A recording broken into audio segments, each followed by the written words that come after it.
Labas, kviečiu prisijungti prie YouTube kanalo, ten rasit papildomas žinutes. O dabar Valentino žinutė vėžiai.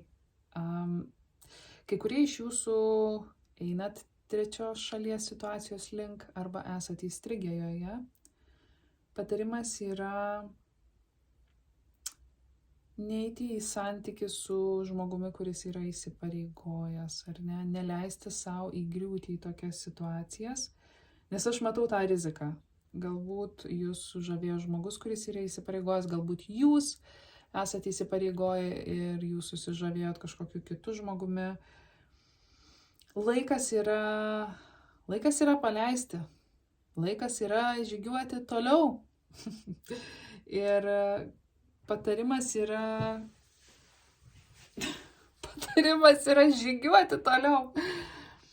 Jokių būdų neapgaudinėti savęs, jokių būdų nežiūrėti į žmonės, kurie yra emociškai neprieinami.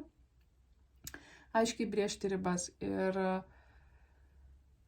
aiškiai nuspręskit, ko jūs norit, nes tai ateina jūsų link. Labai greitai ateis tas žmogus, kuris bus su jumis.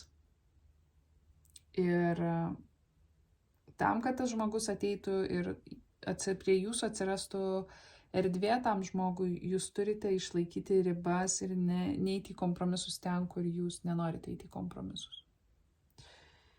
Nežinau, ką daugiau pasakyti, labai aiški žinutė.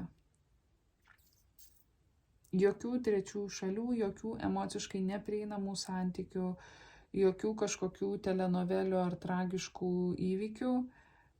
Išlaikyti balansą, išlaikyti erdvę tam, kas bus to vertas. Okay? Ramybės, balanso. Ate.